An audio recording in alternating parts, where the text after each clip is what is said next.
In this class, we will discuss about crystal binding. So,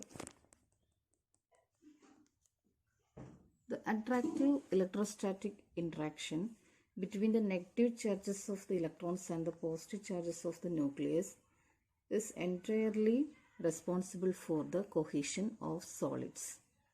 Magnetic forces have only a weak effect on the cohesion, and gravitational forces are negligible.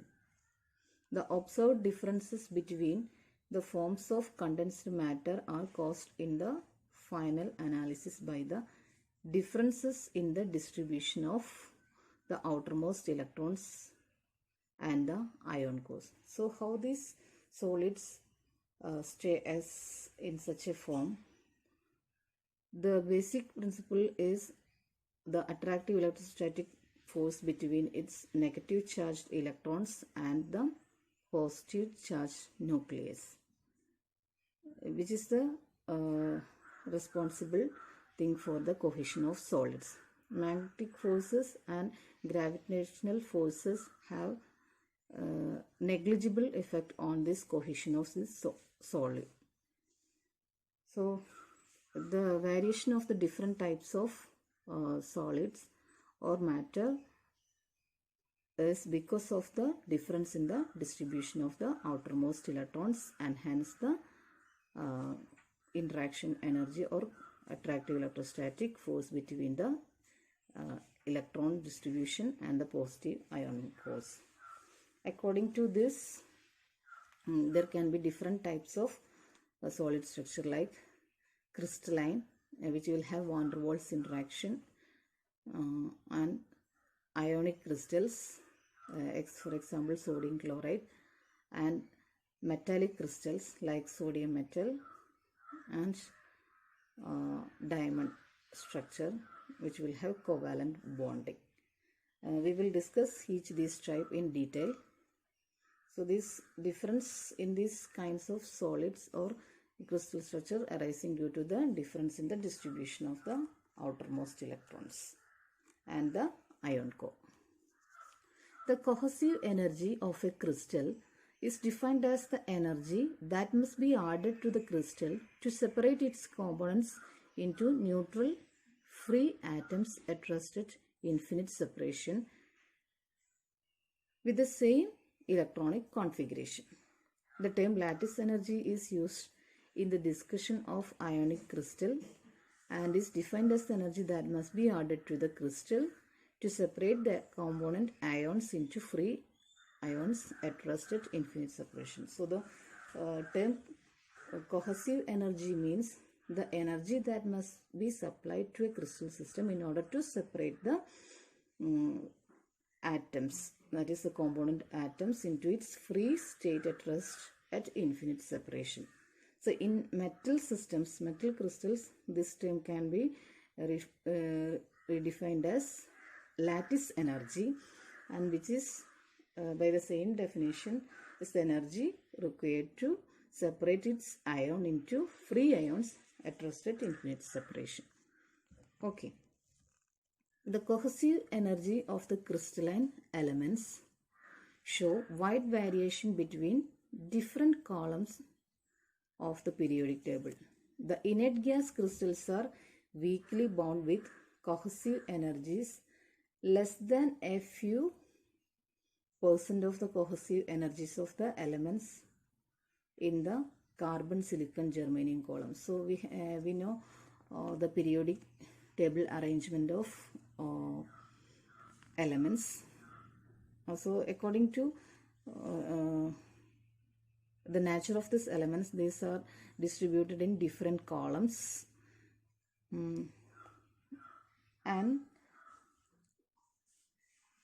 these different elements in the different columns show different crystalline structure or different cohesive energies. Okay, the inert gas crystals. Inert gas crystals are the rightmost column elements, which will have cohesive energies less than a few % of the cohesive energies of the elements in the carbon, silicon, germanium column. and the alkali metal crystals, which on the left side of the periodic table are intermediate values of having intermediate values of cohesive energy, and the transition elements which lie between the middle portion are quite strongly bound. The melting temperatures and bulk modeling vary roughly as the cohesive energy. So according to the nature of these elements or the distribution of these electron systems, different columns of atoms in the periodic table will have different cohesive energy. Okay. So first we will discuss about the crystals of inert gases. The inert gases form the simplest crystals. The electron distribution is very close to that of free atoms.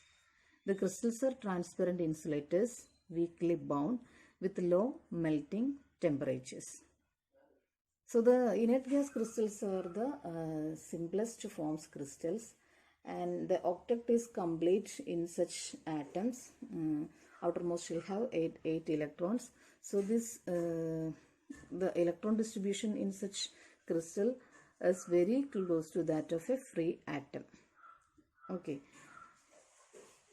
And since the octet is complete and the electrons are completely filled in the outermost shell, the distribution of the electron charge in the phylectron is spherically symmetric.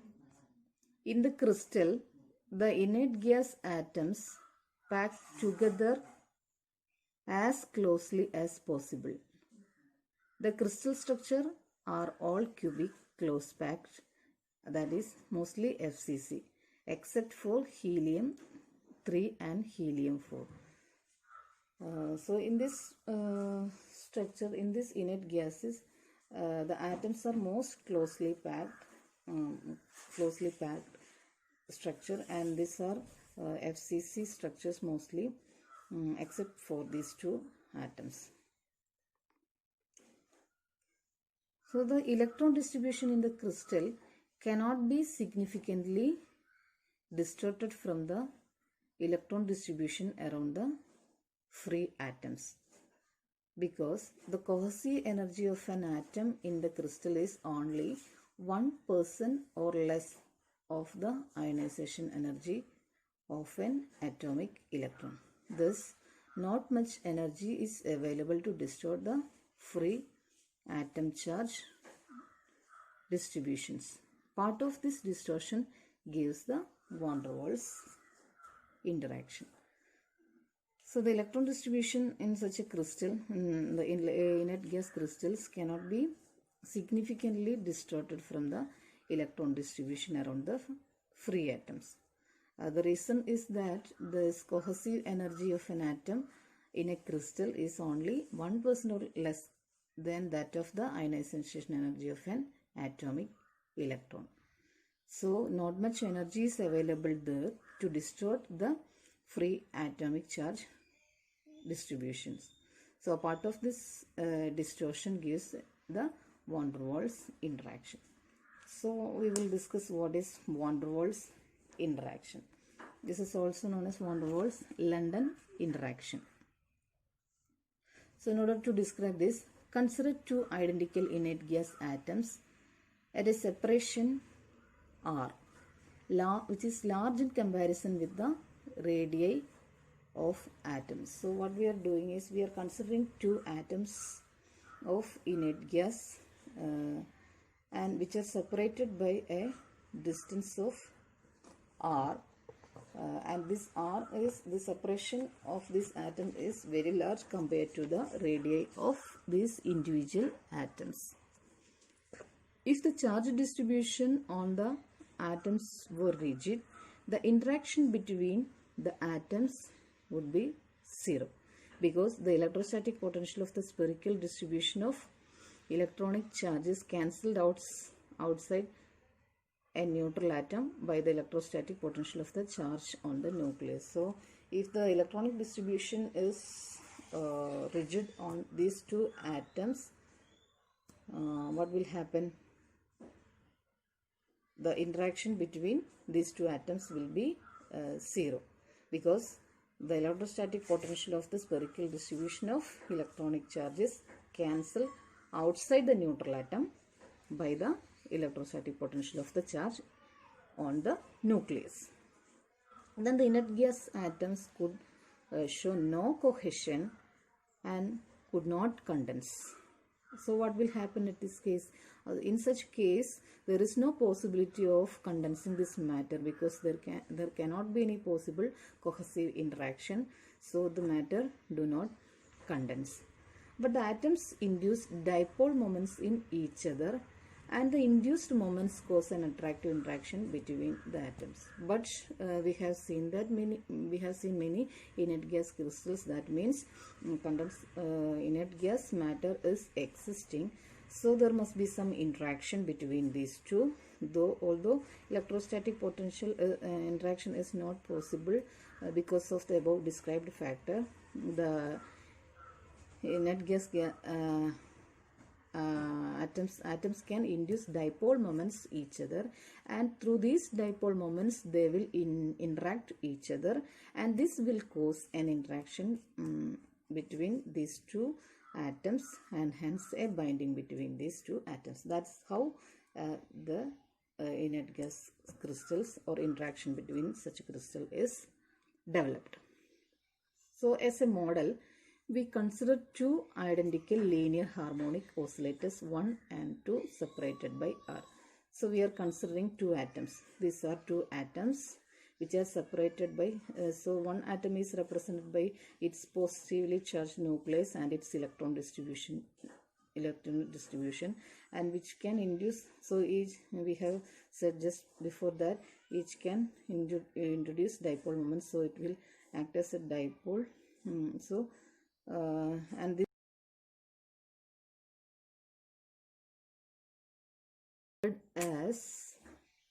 this can be considered as individual harmonic oscillators which are separated by distance r.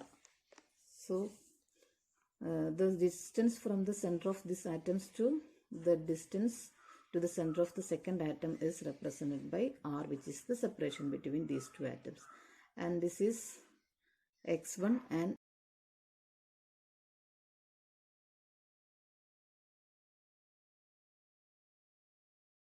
each oscillator bears a charges plus or minus E with a separation x1 and x2. So each oscillator charge distribution is separated by a distance x2 and x1. So this is treated as one atom, this is second atom. So the separation between its charges is x1 here and x2 here, and these two atoms separated by a distance r. The particles oscillate along the x direction, along the x-axis. Let P1 and P2 denotes the momentum. Then the force constant, if the force constant is C, in the Hamiltonian of the unperturbed system. So for the unperturbed system, the total Hamiltonian can be represented by H0, which is given by P1 square by 2m plus half Cx1 square plus P2 square by 2m plus half that is the sum of the potential energy and kinetic energy of two individual harmonic oscillators. So this is the total Hamiltonian of the unperturbed system. Each coupled oscillator is assumed to have the frequency omega 0 of the shortest optical absorption line of the atom. This C can be represented as m omega 0 square. So this is like an uncoupled oscillators, and which will have a frequency of omega 0, and hence the constant force constant C can be represented by m omega 0 square.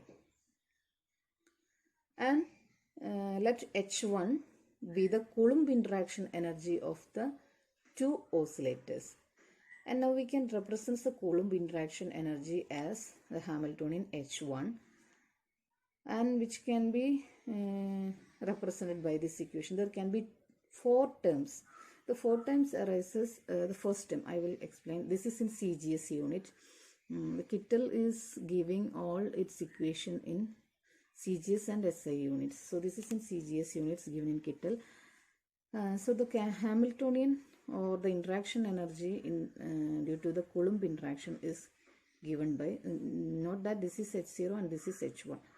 E square by R, that is the first term. The first interaction between this positive charged nucleus, this positive charge and this positive, and the separation between these two is R.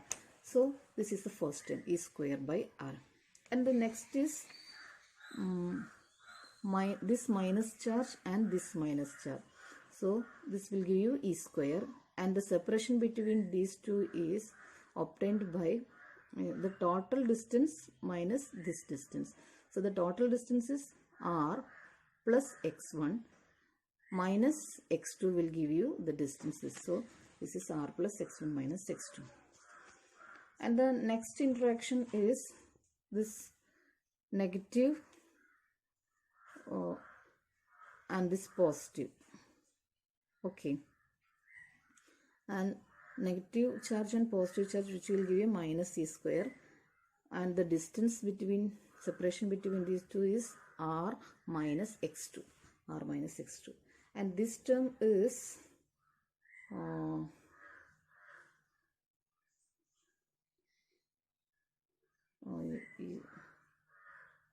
plus and minus. What term we missed? This we considered. This we considered. And this we considered, and this term. So what will be this?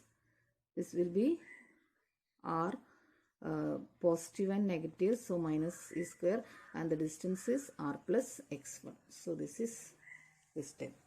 So thus we will get the Hamiltonian, and which will have 4 terms. So in the approximation, x1, the mode value of x1 and x2 is very much less than R. Since R is the separation between these two atoms, and x1 and x2 are the charge separation, the x1 and x2 is treated as very small compared to this R. So we can approximate this equation to, so we can omit this term x1 minus x2, since x1 and x2 are very small, and this difference will give you no effect to this R value when we are adding these two. So this will give you E square by R. So these terms together will give you 2 E square by R. And the next 2 terms are keeping as such. Now what we are doing here is we are taking the LCM. So it will be R into x, R plus x into R minus x2, and multiplying with the numerator and rearranging them. So this mathematical steps you have to practice or write down in a paper. I have write down it in detail here, but I am not going in each step separately. So after rearranging the terms and by doing all the mathematical operations on this, we will end up with this equation approximately. So this approximation is obtained after considering the factor x1 and x2, which is very much less than R. So we'll get the Hamiltonian in this form, minus 2 E square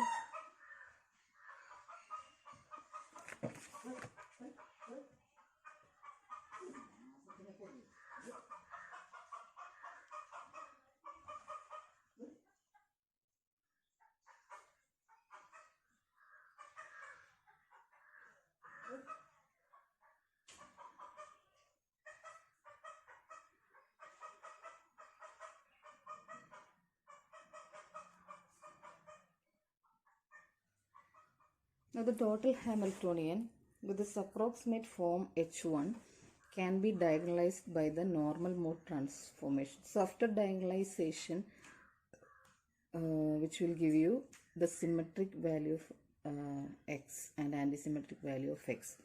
So these are, I think you might have studied this when you have studied the small oscillations. So these things are familiar to you, already familiar to you. So x's will give you 1 by square root of 2 x1 plus x2, and x antisymmetric, s and a mean for symmetric and antisymmetric, and this is x1 minus x2.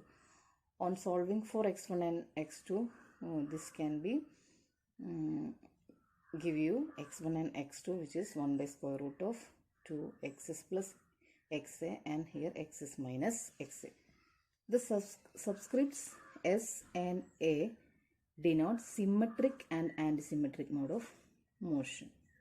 That's what I said before. Furthermore, we have the moments ps and pa associated with the two modes, this symmetric and antisymmetric mode, which will give you p1 is equal to 1 by root 2 ps plus pa, and for p2 1 by root 2 ps minus pa. So now the total Hamiltonian, which is h0 plus h1 after the transformation, after this transformation, this 5 and 6 can be written as, so what we are doing is, this is the combination of h0 and h1 and combining this transformation. So we will get instead of p1 square we have written ps square here, and x1 square, instead of x1 square 1 by square root of xs plus xa, and squaring this will remove the square root, and xs plus xa whole square. Similarly for the remaining terms we are substituting this. Okay, and the h1 is substituted from this expression. Okay, this expression, and x1 and x2 substituting from these two expression. So we will get this equation, and what we are doing is we are rearranging the terms in these steps, and we'll do some algebra here, and we will end up with the equation h is equal to ps square by 2m plus half c into minus 2e square by r cube into x square plus this term, two terms in this equation. The two frequencies of the coupled oscillators are now found to be omega, which is equal to c plus or minus 2e square by r cube by m whole raised to 1 by 2. So this is quite clear from this equation, since this is of the form p square by 2m plus half c x square, where c is equal to omega square by m. So from this we will get omega in this form. So combining these two will give the frequencies of the coupled oscillators c plus or minus. Here it is minus and here it is plus, that's why a plus or minus sign appearing here. So omega is this for the coupled oscillators. So we can write it in a form, we can take c by m outside, so which will give you cm whole to the power 1 by 2 into 1 plus or minus 2e square by cr cube whole raised to 1 by 2.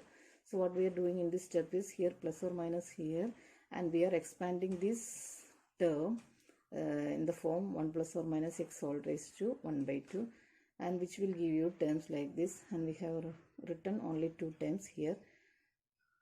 So we will get a series like this. Here omega 0 is nothing but c by m, square root of c by m. And I have write down these equations in details in another paper. Now the frequencies of antisymmetric and symmetric modes, now I have separated here as, one is with plus sign here, and because we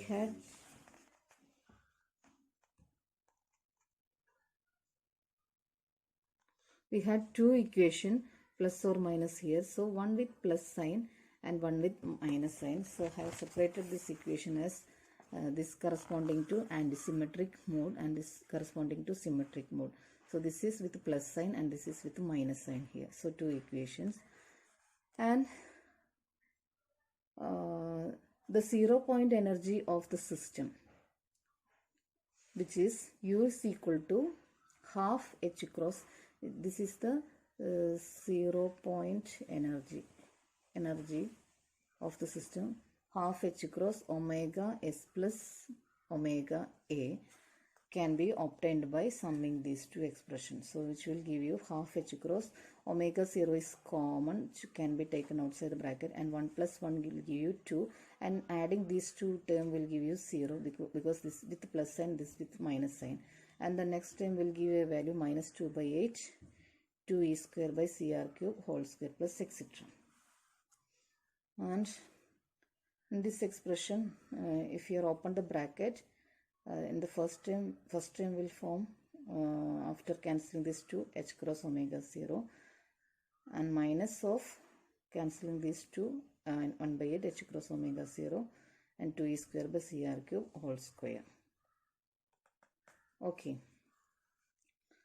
and because due to the interaction, the sum is lowered from the uncoupled value. The uncoupled value of energy is 2 times half h cross omega 0, because each individual harmonic oscillator will have half h cross omega 0 as the 0 point energy, and the sum of these two will give you 2 half h cross omega, which is nothing but half h cross omega 0, and due to the interaction of these two dipoles, the sum is lowered from the uncoupled value, so which is nothing but h cross omega. So if we are subtracting this value from this, we will give you delta u as minus 1 by 8 h cross omega 0 2e square by cr cube whole square. So this can be represented in a form delta u is equal to minus a by r to the power 6. The remaining, except one r to the power 6 means r cube in whole square will give you r to the power 6, and the remaining term is treated as a constant a. Okay, so the attractive interaction varies as the minus 6th power of the separation of the two oscillators. This is what clear from this expression. The interaction is varies as the 6th power of separation of the oscillator. This is called the van der Waals interaction, known also as the London interaction or the induced dipole-dipole interaction. So this can be called by these names: van der Waals interaction or London interaction or induced dipole-dipole interaction. It is the principal attractive interaction in crystals of inert gases and also in crystals of many organic molecules. So this is the fundamental interaction between the inert gases. The interaction is a quantum effect in the sense that delta u is equal to 0 as h cross tends to 0.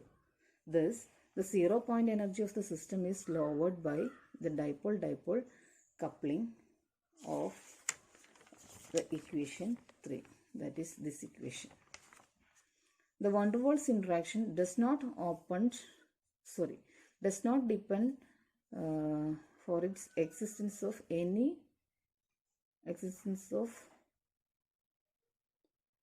on any overlap of the